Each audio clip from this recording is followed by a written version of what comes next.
Hello students, मैं Abhishek Kumar Jain, Hindi educator. तो कैसे हैं आप सभी? आशा करता हूं आप सभी बहुत अच्छे होंगे। और आज की इस कक्षा में हम सभी प्रारंभ करेंगे एक लेखन कार्य के लिए, जिसमें हम सभी पिछली कुछ कक्षाओं में इसी विषय को पढ़ते हुए आ रहे हैं। लेकिन हमें अब आगे क्या बदलाव करना चाहिए, अभी तक हमने जो परीक्षाएं दी हैं उसमें जो लेखन कार्य किया है, उस लेखन कार्य में हम लोगों ने कहाँ क्या मिस्टेक किया हुआ है, उन सभी चीज़ों को आज हम यहाँ पर समझेंगे। तो स्वागत है आप सभी का अनअकैडमी के प्लेटफॉर्म पर, और चलते हैं आज की एक नई कक्षा की ओर, जिसका नाम है लेखन कार्य का अनुच्छेद लेखन। मैं आपको बता दूं, अभी तक हम लोग जिस तरह से अनुच्छेद को लिखा करते थे, जिस तरह से हम निबंध को बनाया करते थे, ठीक वैसे ही है, बल्कि थोड़ा सा और हमें क्या सही करने की आवश्यकता है वो आज हम थोड़ा सा समझेंगे। बाकी हम समय के अकॉर्डिंग अगर चलते हैं तो हम आज पढ़ने वाले हैं अनुच्छेद लेखन के लिए, जो हमारे लिए आगे काम आएगा 10वीं कक्षा के 5 नंबर के लिए। और उसी जगह पर 10वीं कक्षा के कोर्स ए में 6 नंबर का प्रश्न बनता है, जो कि अनुच्छेद लेखन का होता है। तो चलते हैं, किस तरह से मार्किंग होती है, किस तरह से हमें अनुच्छेद को लिखना पड़ता है और वो होता क्या है, तो पढ़ते हैं। अनुच्छेद लेखन। अनुच्छेद लेखन को लघु निबंध भी कहा जाता है। लघु निबंध इसलिए कहा जाता है क्यों बच्चों, आप लोगों को पता होगा कि जब हम बचपन में 6th और 7th क्लास में पढ़ते थे और हमारे लिए कभी किसी भी विषय पर निबंध लिखने को आता था, तो एक स्टेप बाय स्टेप हमारे लिए सिखाया जाता था। पहले हम गाय के ऊपर निबंध लिखते थे, तो गाय के लिए हम 10 लाइन लिख दिया करते थे, जिसके कारण से हमारा निबंध पूरा हो जाता था। आज हम जैसे जैसे कक्षाओं में वृद्धि करते हैं, बढ़ते जाते हैं, ऊपर ऊपर हमारा स्तर बढ़ता चला जाता है, उसके कारण से हमारे लिए वो लिखावट जो है एक अलग तरीके की नज़र आती है। जैसे कि जब हम 5th तक रहे तो हमने लाइन वाइज उस निबंध को लिखा, उसके बाद जब हम 6th से 8th तक आए तो हमने निबंध में थोड़ा सा बदलाव किया, उसकी प्रस्तावना बनाना शुरू की, उसमें लाभ हानि देखना स्टार्ट किया, उसकी डेफिनेशन उसमें बताना शुरू कर दिया, तो उसको पैराग्राफ टाइप में हमने उसको बनाना शुरू कर दिया। लेकिन जब हम 10वीं कक्षा में और 9वीं कक्षा में और 8वीं कक्षा में देखते हैं, तो इन तीनों कक्षाओं में ही नहीं बल्कि और भी कक्षाओं में, नीचे की कक्षाओं में तो हम निबंध पढ़ते ही आ रहे हैं, लेकिन एक अनुच्छेद शब्द जब हम सुनते हैं तो अनुच्छेद शब्द का मतलब जो है हिंदी में अधिकांश जगह पर जब हम आईपीएस की तैयारी करते हैं, आईएएस की तैयारी करते हैं, उस समय हमें अनुच्छेद शब्द सुनने में आता है।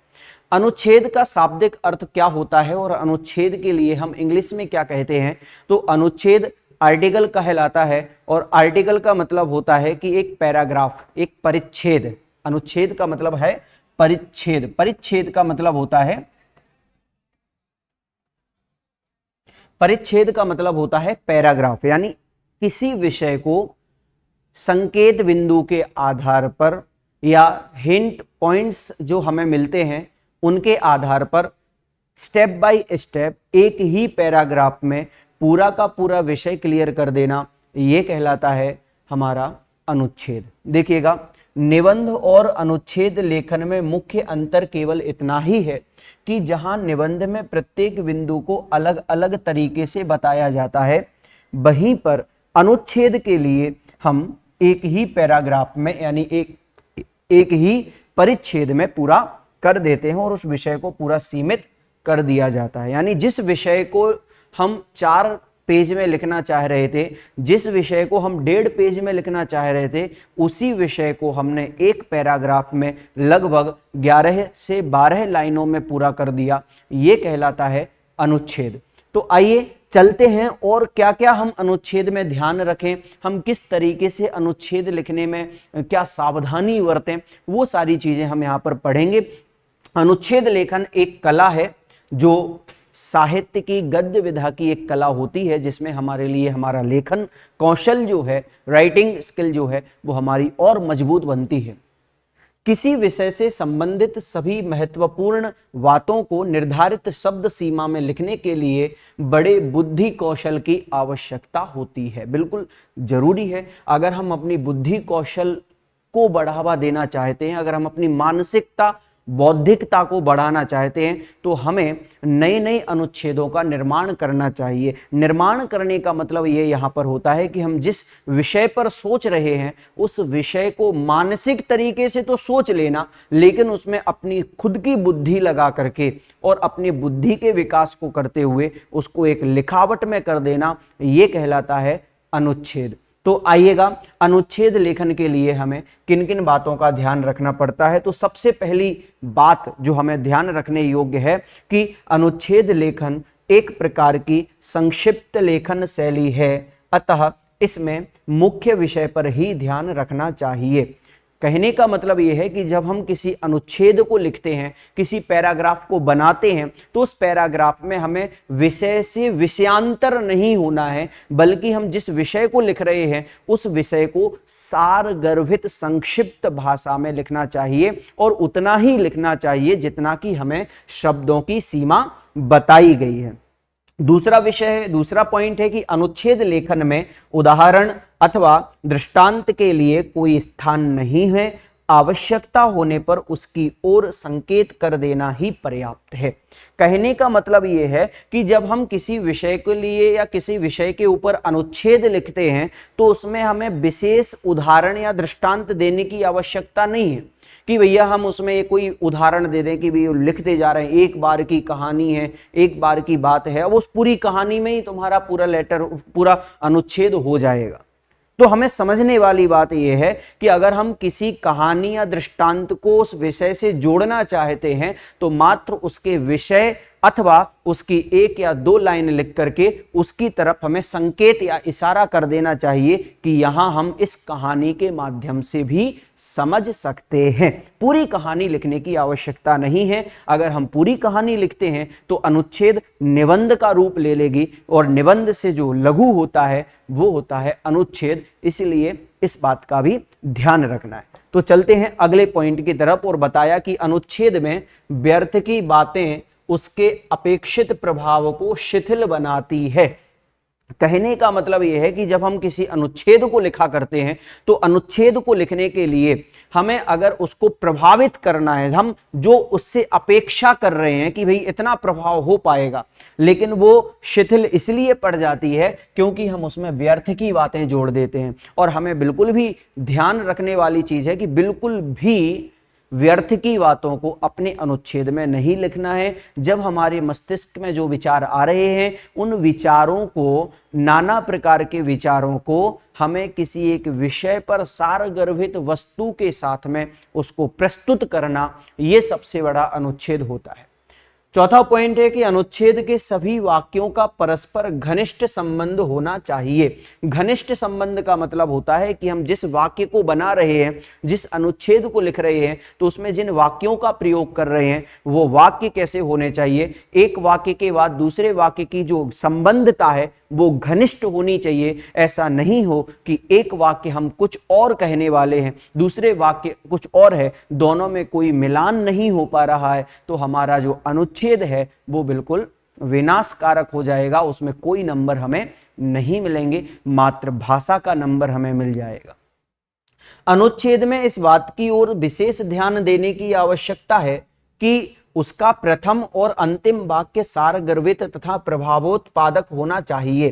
कहने का मतलब यह है कि जब हम अनुच्छेद लिखते हैं तो अनुच्छेद में हमें इस बात का ध्यान होना चाहिए कि जब उसका प्रथम वाक्य जो हम लिख रहे हैं, यानी जहां से हमने स्टार्ट किया है और जहां हम लास्ट करेंगे, वो दोनों के दोनों वाक्य जो हैं, प्रथम पंक्ति का और अंतिम पंक्ति का, वो अंतिम पंक्ति का अंतिम वाक्य, प्रथम पंक्ति का प्रथम वाक्य, इन दोनों में सारगर्भिता होनी चाहिए कि वे जो हम लिख रहे हैं वो वास्तविकता है, यही होना बहुत जरूरी है।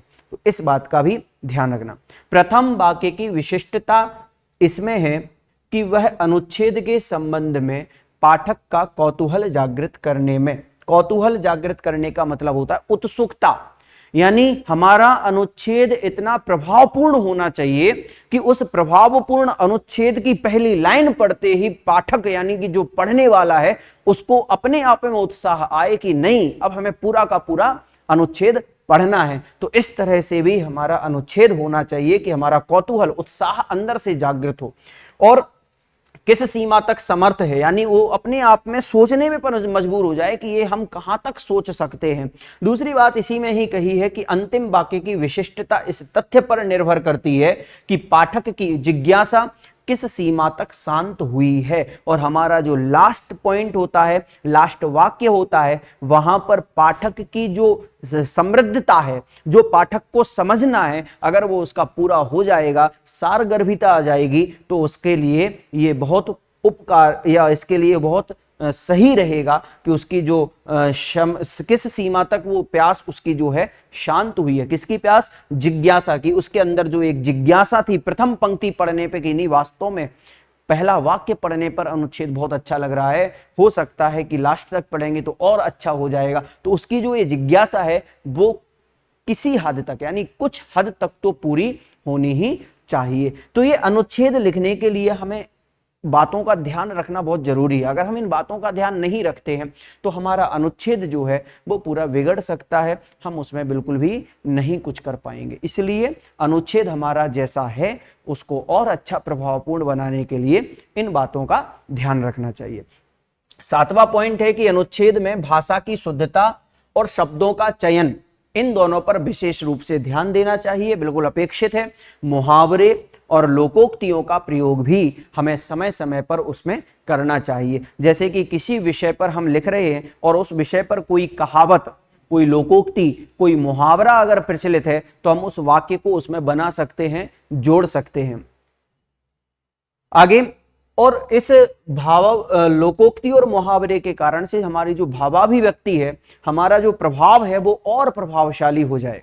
अनुच्छेद लेखन में परीक्षार्थी को इस बात का ध्यान रखना चाहिए कि वह अपनी बात उतने ही शब्दों में बांधने का प्रयास करे या प्रयत्न करे जितने शब्द प्रश्न पत्र में कहे गए हैं। 2-4 शब्द कम अधिक होना आपत्तिजनक नहीं होता है। बिल्कुल विशेष इंपॉर्टेंट है भैया, आप लोग इस चीज को बहुत अच्छे से समझना। अगर आप लोग अनुच्छेद लिख रहे हैं, आपको पूछा गया है कि किसी एक विषय पर अनुच्छेद लिखें और आपको बोल दिया गया है कि आप 100 शब्दों में पूरा करेंगे, उसकी शब्द सीमा कर दी 100, और हमें जो अनुच्छेद लिखना है वो हमारा अगर 100 सीमा में यानी 100 शब्दों में नहीं हो पाता है, हाँ जरूरी नहीं है कि टोटल 100 ही हो, 90, 95, 98, 97 शब्द भी चल सकते हैं। यहाँ कहता है ना कि 2-4 शब्द कम हो अधिक हो तो आपत्ति नहीं है, लेकिन आपत्ति तब होती है कि हमें लिखनी थी 10 लाइन और हमने लिखी है 6 लाइनें, तो 4 लाइन मतलब कि 40 शब्द कम होना। हम एक एवरेज लगा करके चलें शब्द सीमा के लिए कि अगर हम किसी एक पंक्ति में 8 से 10 शब्द लिखते हैं तो 11 पंक्तियों में हमारे 100 शब्द हो जाएंगे। तो हमें एक एवरेज लगा करके चलेंगे तो हमारा अनुच्छेद जो है वो और अच्छा प्रभावपूर्ण बन जाएगा। तो इसलिए बहुत अच्छे से समझदारी पूर्वक हमें अनुच्छेद को लिखना है। और देखिए भैया, मैं आपको एक और चीज बता दूं कि अगर हम अनुच्छेद को लिख रहे हैं तो अनुच्छेद को और भी अच्छा बनाने के लिए हमारी जो विचार शक्ति है उसको ज्यादा प्रभावपूर्ण बनानी चाहिए। हम जितना अच्छा सोचेंगे हम उतना अच्छा उस पर लिख सकते हैं। तो हमें और क्या क्या निर्देश ध्यान में रखने हैं जो चूंकि हमने पढ़ लिए हैं, फिर भी ध्यान देखें कि दिए गए संकेत बिंदुओं को शामिल करते हुए यथोचित विषय वस्तु, लेखन, स्तरीय और रचनात्मक भाषा प्रयोग पर पूरे अंक दिए जाएंगे। जब आप लोगों को अनुच्छेद लिखने को आता है तो उस समय आप लोगों का जो नंबर या मार्किंग होती है तो हमें किन किन बातों का ध्यान रखना चाहिए। सबसे पहला जो अंक मिलता है वो मिलते हैं आपको आपके वस्तु लेखन, विषय वस्तु, आपका स्तर क्या है। आप अगर 10th में है तो 10th के हिसाब से आप क्या सोच करके लिख रहे हैं। और रचनात्मक भाषा का मतलब होता है कि आप उस लेखन में, उस अनुच्छेद में किन किन शब्दों का प्रयोग कर रहे हैं। समानार्थी शब्द भी आते हैं, अनेकार्थी शब्द भी आते हैं, विपरीतार्थी शब्द भी होते हैं, एकार्थी शब्द भी होते हैं, संज्ञा, सर्वनाम, क्रिया, विशेषण, अव्यय, इन सभी शब्दों का प्रयोग हम कर सकते हैं। तो हमारा जो भाषा है, हमारा जो लेखन है वो एक रचनात्मक कलाओं से भी बढ़ सकता है। भाषा में बहुत अधिक अशुद्धियां होने पर ही अधिकतम 1 अंक काटा जा सकता है। अगर अब देखो नंबरिंग जो होती है उसमें हमारे नंबर कहां कटते हैं। सबसे पहले तो नंबर कटता है जब हमारी भाषा की अधिक अशुद्धियां हो। हमें लिखना है जाना था और हमने लिख दिया है कि जाती थी, तो हमारी भाषा की अशुद्धि हुई। तो इसलिए इन सभी भाषा की अशुद्धियों को हमें कम करना है और इसका एक सही सा उपाय यही है, अगर हम अपनी लिखावट को शुद्ध करना चाहते हैं, अगर हम 10th बोर्ड की तैयारी अभी से स्टार्ट करना चाहते हैं और उसमें हम अच्छे से अच्छा बेहतर बनाने के लिए लिखना चाहते हैं, तो हमारे लिए ध्यान रखने वाली बात है कि आप अपने जो होमवर्क है, आप अपनी जो उत्तर पुस्तिका है, आपकी जो नोटबुक है, उसमें आप लिखना स्टार्ट करें। आप जितना लिखना स्टार्ट करेंगे उतने नए नए शब्द आपके लिए लिखने में आ जाएंगे, जिससे कि आपकी गलतियां जो हैं वो बिल्कुल कम हो जाएंगी। सामान्य अशुद्धियों पर अंक ना काटे जाएं, यानी जब आप लोगों का अनुच्छेद होता है तो अनुच्छेद में सामान्य अशुद्धियां अगर होती हैं, जैसे मान लीजिए कि कहीं कॉमा नहीं लगा पाए, हालांकि देखो गलतियां हैं, पॉइंट नहीं रख पाए, कहीं पर आपने मिस्टेक कर दिया, उस पर कट करने की जगह, एक सिंगल लाइन करने की जगह आपने बहुत सारा उस पर पेन चला दिया हो, तो वहां नंबर कटते हैं, लेकिन फिर भी कहीं कहीं पर उस जगह को नजरअंदाज किया जाता है। प्रस्तुतिकरण प्रभावी और उपयुक्त होने पर शब्द सीमा के उल्लंघन पर अंक नहीं काटे। देखो अब मैं एक और बात बता दूं, आपके अंक तब नहीं काटे जाएंगे, आपका अगर प्रस्तुतिकरण जो है, आप जो लिखावट जो है आपकी वो अगर बहुत अच्छी है, तो अच्छी अगर आपकी लिखावट है तो उस जगह पर आप अगर 100 शब्द से ज्यादा भी अगर 110 भी लिख देते हैं, 120 भी लिखते हैं और आपका प्रस्तुतिकरण बहुत अच्छा है, आपका समझाने का तरीका बहुत अच्छा है, तो आपके नंबर नहीं काटे जाएंगे। ध्यान रखना। आगे चलते हैं। अब आपके हिंदी में 2 कोर्स चलते हैं, एक चलता है ए और एक चलता है बी। अब बी और ए दोनों में ही अनुच्छेद लेखन आता है, लेकिन दोनों के अनुच्छेद लेखन में जो मार्किंग होती है, अगर हम कोर्स बी पढ़ते हैं यानी हिंदी बी पढ़ते हैं, तो वहां पर हमारे लिए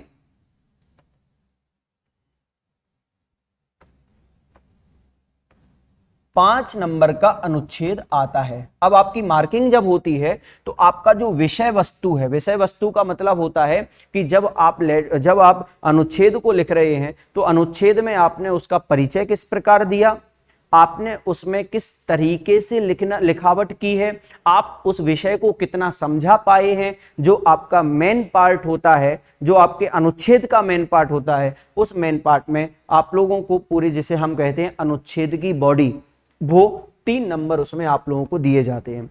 अगर आपका भाषा, आपकी जो भाषा उसमें लिखने की आ रही है, उसके लिए आपको 1 नंबर दिया जाता है, और आपका जो प्रस्तुतिकरण है, आपके जो लिखने का तरीका है, आप किन वाक्यों का प्रयोग कब कर रहे हैं, कहाँ किस चीज को समझाना चाहिए, वो आपका अगर बहुत अच्छा हो जाए, जिसे हम कहेंगे प्रेजेंटेशन, आप उसको कितनी अच्छी तरह से प्रेजेंट करते हैं, उसका भी आपको 1 नंबर मिलता है। तो कुल मिलाकर के आपको ये 5 नंबर जो हैं अनुच्छेद लेखन के प्राप्त हो सकते हैं। आगे चलते हैं। बताया गया है अनुच्छेद लेखन में, जब आपको कोर्स ए में, किसमें, कोर्स ए में आपको अनुच्छेद लेखन लिखने को आता है, तो उस जगह पर आप लोगों को 6 नंबर की मार्किंग होती है। 6 नंबर आप लोगों को दिए जाते हैं। उसमें 1 पॉइंट बढ़ा दिया जाता है, हालांकि बढ़ता नहीं है, सेम रहता है, बस थोड़ी सी उसमें एक हेरफेर की जाती है। जैसे कि भूमिका और निष्कर्ष जो है, ये 2 पॉइंट ऐसे हैं जो आपके निबंध, आपके अनुच्छेद के लिए जो है बहुत अच्छे प्रभावपूर्ण बनते हैं। भूमिका और निष्कर्ष का मतलब ये होता है कि आपने जो स्टार्टिंग की है उसका तरीका क्या है, और आप जब एंड कर रहे हैं तो उसका तरीका क्या है। बस अगर आपकी ये 2 मार्क अगर अच्छे आ जाते हैं तो विषय वस्तु आपकी और अच्छी हो ही जाएगी, तो उसमें आपको 3 नंबर मिल जाएंगे, और भाषा की शुद्धता, जो आपकी प्रस्तुतिकरण और भाषा है, वो आपका 1 नंबर हो जाएगा। तो यहां पर आप लोगों को टोटल 6 नंबर हो जाएंगे। जिस तरह से हमने 5 नंबर कोर्स बी के लिए समझे हैं, उसी तरह हमें कोर्स ए के लिए भी हमें समझना चाहिए। अब हम चलते हैं आगे। एक ऐसा विषय जिसमें हमें बताया जाता है कि जीवन संघर्ष का दूसरा नाम है। मैं एक उदाहरण आप लोगों के सामने प्रस्तुत कर रहा हूं, जिसमें आप लोगों के लिए समझना है कि हम किस तरह से अनुच्छेद बना सकते हैं, लिख सकते हैं। सबसे पहले संकेत बिंदु, और कोई भी ऐसा अनुच्छेद आप लोगों के लिए नहीं होगा आपके एग्जाम पेपर में जिसमें आपको कोई ना कोई संकेत बिंदु नहीं हो। संकेत बिंदु क्यों दिए जाते हैं, उसका कारण यह होता है कि बच्चा उस विषय से भटके नहीं। अगर उसे लिखने के लिए कुछ नहीं आ रहा हो तो इन विषयों पर, इन टॉपिक्स जो आपको दिए गए हैं, सब टॉपिक, उनको सोच करके आप उसमें लिख सकते हैं। तो देखें, सब जीवन संघर्ष का दूसरा नाम है, यानी एक विषय बहुत अच्छा है। हमारा जो जीवन है, हमारे अपने इस जीवन में, जीवन ही पूरा एक संघर्षमय है। तो ऐसे संघर्षमय जीवन के लिए हमें एक बहुत अच्छा सा अनुच्छेद लिखना है, जिसमें पहला पॉइंट है जीवन और संघर्ष क्या है। संघर्ष सफलता का मूल मंत्र, असफलता से उत्पन्न निराशा और उत्कट जिजीविषा। जिजीविषा का मतलब होता है जीने की इच्छा, जीने की इच्छा करने वाला।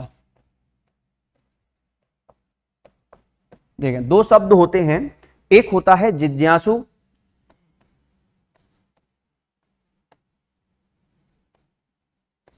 और एक होता है जिजीविषा। जिजीविषा का मतलब होता है जीने की इच्छा करना, और जिज्ञासु का मतलब होता है जीने की इच्छा करने वाला, सॉरी, शंका उत्पन्न करने वाला। तो जिजीविषा का मतलब होता है कि हम असफलताओं में, देखो ये पॉइंट क्यों दिया, असफलताओं से उत्पन्न निराशा। अगर हमारे जीवन में कोई निराशा आ जाए, कोई असफल हो जाए, मान लीजिए हम परीक्षा देने गए कोई कंपटीशन की, या नॉर्मल सी परीक्षा देने गए और उसमें हम फेल हो गए, या उसमें अच्छे अंक नहीं आए, या हमने जितना सोचा था उतना नहीं हुआ, तो हमारे अंदर एक निराशा उत्पन्न हो जाती है कि अब आगे क्या करना है। टूट जाते हैं, हतोत्साहित हो जाते हैं। तो उसमें हमारे लिए जो उत्कट जिजीविषा होती है, जीने की इच्छा, या हमें आगे और जानने की इच्छा होती है, हम अगर उसमें जानने की इच्छा ज्यादा कर देंगे तो हमारी असफलता में जो निराशा हो रही है वो कम हो जाएगी। इस विषय को भी हम इसमें समझा सकते हैं। तो ये जो 4 पॉइंट दिए गए हैं, इन चारों पॉइंट्स में को आप लोगों को मर्ज करके अलग अलग तरीके से, यानी पैराग्राफ चेंज नहीं करते हुए, अलग तरीके से, अच्छे से व्यवस्थित तरीके से हमारे लिए जो है एक पूरा पैराग्राफ बनाना है। जैसे कि मैंने आप लोगों को यहाँ पर दिया है, प्रत्येक व्यक्ति को, अब देखें, आप अगर जीवन एक संघर्ष में आपको लगता है तो उसके विषय में आप यहाँ पर देखें, जो मैंने बताया कि प्रत्येक व्यक्ति को अपने जीवन को व्यतीत करने के लिए संघर्ष करना पड़ता है, चाहे वे अमीर हो या गरीब, दोनों का जीवन संघर्षमय होता है।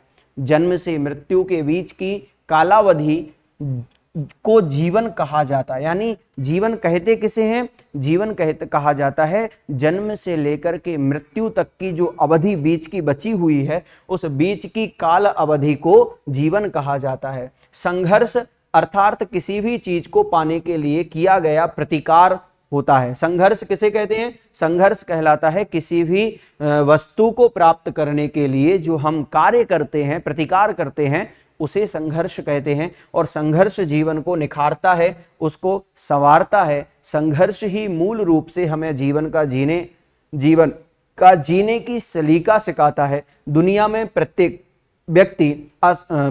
व्यक्ति सफलता को पाना चाहता है। सफलता प्राप्त करने के लिए वह व्यक्ति अथक प्रयास करता, अथक का मतलब होता है बिना थके हुए प्रयास भी करता है। और कुछ व्यक्तियों को सफलता आसानी से मिल जाती है, तो कुछ व्यक्तियों के लिए आसानी से नहीं। जिनको सफलता आसानी से प्राप्त नहीं होती, वह पूरे जीवन में संघर्ष करते ही रहते हैं। कुछ हार मानकर पीछे हट जाते हैं। सफलता तक पहुंचने के लिए हार ना मानना ही जीवन का असली मूल मंत्र है। जीवन पथ पर सफलता और विफलता दोनों ही प्राप्त होती हैं, लेकिन संघर्ष करने का संकल्प शिथिल नहीं पड़ना चाहिए, कवि ने अपने शब्दों में व्यक्त किया। अब आप अगर जैसे मैंने आप लोगों को कहा था कि आप अपने अनुच्छेद को और प्रभावपूर्ण बनाने के लिए मुहावरे, कहावत, कविताएं, कोई श्लोक, कोई भी नीतिकार के जो नीति वाक्य होते हैं उनको भी लिख सकते हैं। अब संघर्षमय जीवन के लिए एक कवि ने कहा है कि जब नाव जल में छोड़ दी, तूफान में ही मोड़ दी, दे दी चुनौती सिंधु को, तो पार क्या मझधार क्या।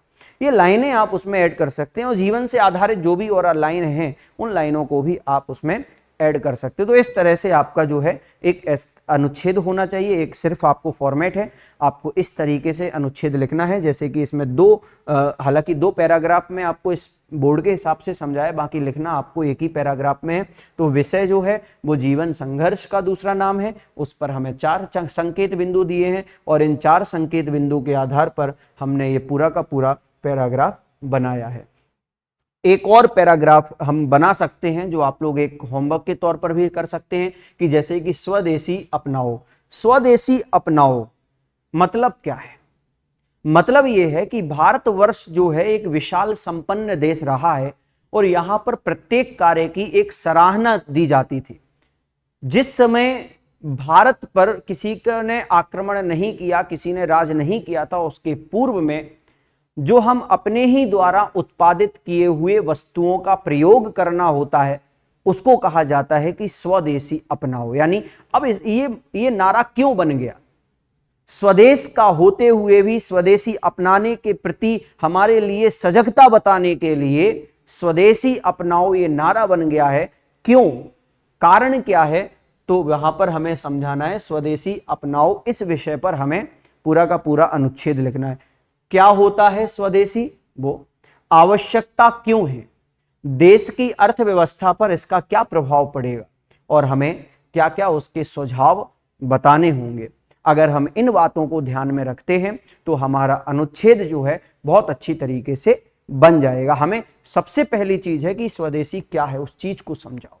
स्वदेशी, स्व यानी खुद का, देशी यानी अपने खुद के देश में बना हुआ पदार्थ अपनाना, यह कहलाता है स्वदेशी अपनाओ। देखें हमने यहां पर आप लोगों को बताया है स्वदेशी का अर्थ होता है अपने देश का अथवा अपने देश में निर्मित हमें स्वदेशी साधनों के उपयोग पर बल देना चाहिए। यानी जो हमारे खुद के यहाँ बनाई हुई वस्तुएं हैं उन वस्तुओं पर बल देना और उनको उपयोग में लाना। आज के दौर में स्वदेशी और आत्मनिर्भरता की जरूरत फिर से महसूस होने लगी है क्योंकि आज के समय में अब देखें यहां तक तो उन्होंने बता दिया कि क्या है और इसके बाद में बता रहे हैं कि आवश्यकता। देखो यहां पर आपको क्या है, आवश्यकता क्यों है। अब ये क्यों है वो हमने यहां से स्टार्ट कर दिया और वो सब यहां तक चलता रहा। और जिनके यहां जरूरत के सामान खुद देश में बनते हैं, ऐसे में यदि हम सुई से लेकर के जहाज तक जैसी वस्तुओं के लिए यदि दूसरे देशों पर निर्भर रहेंगे तो स्वाभाविक सी बात है कि वे देश हमारी निर्भरता को कमजोरी मानकर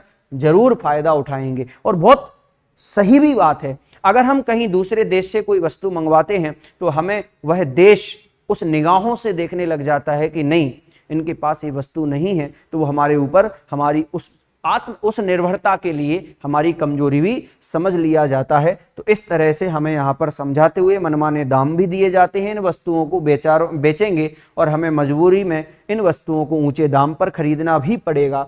ऐसा तभी संभव है जब सभी देशवासी इस बात पर बल दें कि सभी स्वदेशी साधनों की तरफ जागरूक हों और अपने देश में बनी हुई चीजें खरीदें। यदि यहाँ की बनी हुई चीजों की डिमांड बढ़ती है तो निश्चित ही यहाँ के लोग इन चीजों को बनाने में ज्यादा से ज्यादा लोगों को रोजगार भी मिलेगा। ये रोजगार मिलना यानी यहाँ की अर्थव्यवस्था के बारे में भी आ गया। यानी डिमांड और सप्लाई के जरिए स्वदेशी अपनाओ आंदोलन को बढ़ावा दिया जा सकता है। तो इस तरह से आप लोगों को जो है संकेत बिंदुओं के साथ में अब देखें, अभी हमारा 1-2 साल पहले ही अभी एक G20 शिखर सम्मेलन हुआ।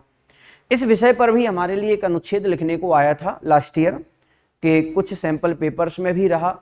और अगर हम इस विषय को समझते हैं, अगर हम करंट अफेयर्स पढ़ते हैं, देखो एक और चीज मैं बता दूं कि अनुच्छेद लेखन अगर हमें अच्छा करना है तो हमें आज के समय के विषयों पर भी ध्यान देना है कि आज देश और दुनिया में क्या हो रहा है।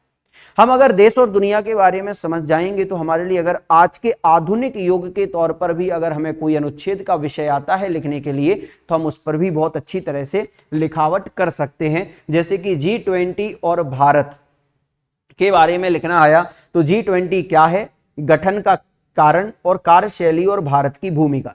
यानी G20 कहलाता क्या है और G20 का गठन क्यों हुआ उसका कारण बताना है कि G20 क्यों बना और उसकी कार्यशैली यानी उसके काम करने का तरीका क्या है और भारत की भूमिका उस G20 में क्या रही है। उन तीनों ही बातों के लिए हमें एक पूरा अनुच्छेद लिखना है जो कि यहाँ पर मैंने आप लोगों को एक सैंपल के तौर पर समझाया है। G20 यानी ग्रुप ऑफ 20, यूरोपियन संघ और 19 देशों का एक समूह जिसका मुख्य कार्य वैश्विक आर्थिक सहयोग प्रदान करना। इस तरह से G20 का अर्थ बताते हुए हमने इसका गठन क्यों किया, ये 2012 के बारे में 2022 के बारे में भी अभी लास्ट 2 साल पहले ही यहाँ पर अभी शिखर सम्मेलन हुआ था जिस समय 19 देशों के राष्ट्रपति प्रधानमंत्री हमारे भारत देश में आए थे और एक वसुधैव कुटुंबकम नाम से एक बहुत अच्छा प्रचलन वाक्य जो है वो वहां पर प्रकाशित भी किया गया था सभी के लिए। और हर एक जगह के प्रधानमंत्री यहां पर आए, जैसे कि यहां पर मैंने मेंशन किया हुआ है कि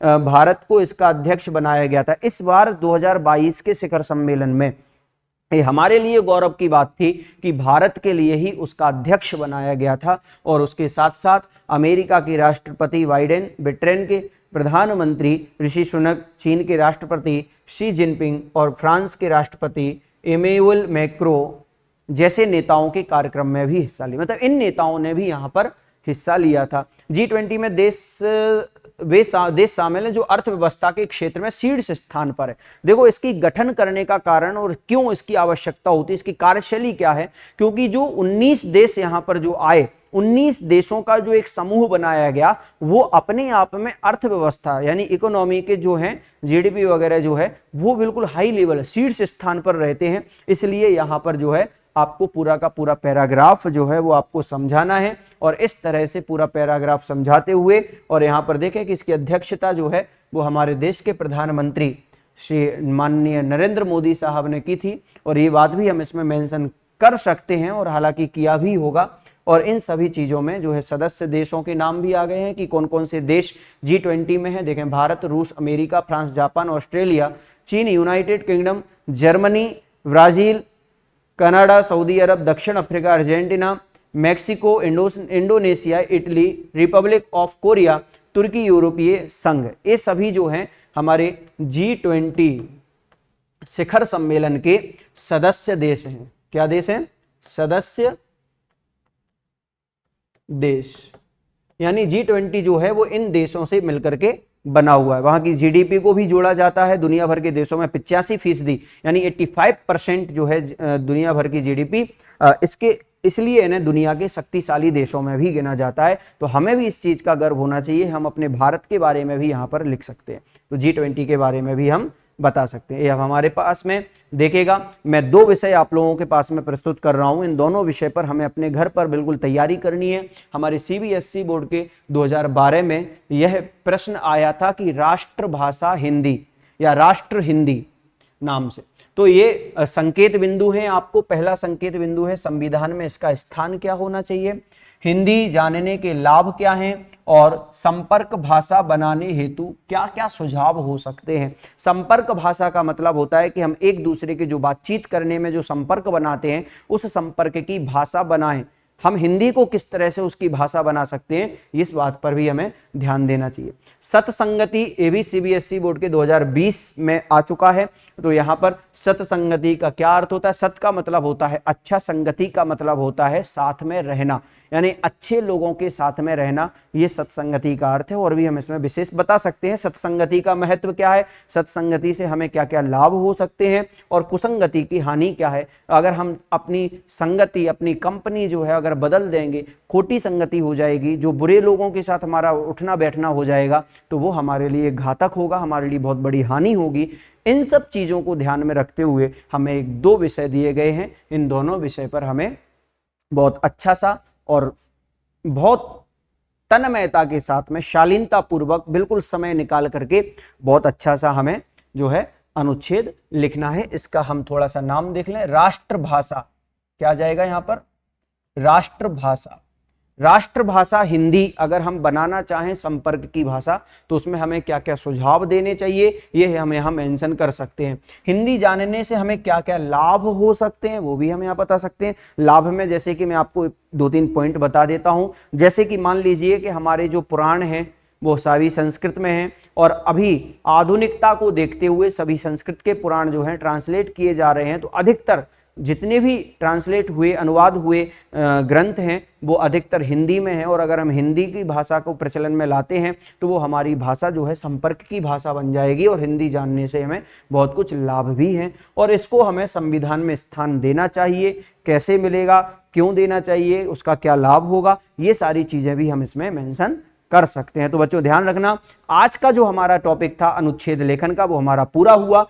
अगर कहीं पर किसी को कोई गलती लगती है तो आप उसको थोड़ा सा सुधार करके 1-2 राइटिंग, 1-2 पार्ट ऐसे आप अनुच्छेद के लिखें जिससे कि आप लोगों का अनुच्छेद आगे चल करके थोड़ा और व्यवस्थित तरीके से अच्छा बन सके। तो बच्चों ध्यान रखना, इस विषय पर हम लोग सभी चर्चा कर चुके हैं, और जिन जिन लोगों को आप समझ में आ चुका है वो अपनी तैयारी और अच्छे से करें, जिनको अभी कम समझ में आया वो और अच्छी तैयारी करें, जिनको नहीं आया वो स्टार्टिंग से और अच्छे से पढ़े, जिससे कि आप लोगों का अनुच्छेद लेखन बहुत अच्छा हो जाए। क्योंकि ये दोनों ही विषय जैसे कि कोर्स ए और कोर्स बी, कोर्स ए में 6 नंबर का, कोर्स बी में 5 नंबर का, तो दोनों ही विषय में आप लोगों को ये बहुत जरूरी रहेगा। इसलिए ध्यान रखना, सभी परीक्षा की तैयारी बहुत अच्छे से करना। धन्यवाद। लेट्स क्रिकेट, मिलते हैं एक और नई वीडियो के साथ।